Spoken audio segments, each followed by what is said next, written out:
ой сен кезіңде біздің кезімізде болған жоқ. Сен кезің емес қазір. Сол нәрсені түсін, сен кезің емес. Қазіргі заман бөлек, қазіргі заманда қазір адам психиканың қатты напряженияда жүрген кезіндеміз біз.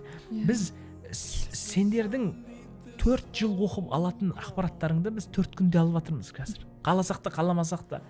Инстаграм. Сосын сендердің кездеріңде сендер мынандай нәрсені сен деп андай бұл не емес, неуважение емес, құрметсіздік емес, просто жалпы образ қылып айтып жатырмын. Конкретно бір адамға сілтеніп жатқан жоқ та ол жерде. Просто ол кісілердің кезінде мысалы үшін жаман жаңалық адамға бір аптасына бір рет жететін шығар.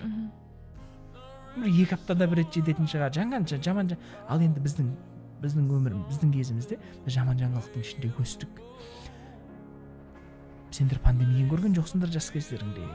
Сендер жас кездеріңде бағанағы нені көрген жоқсыңдар, оқиғаларды неше түрлі соғысты көрген жоқсыңдар. Біз көріп жатырмыз соның бәрін. Біздің психиканы сындыратын дүние көп.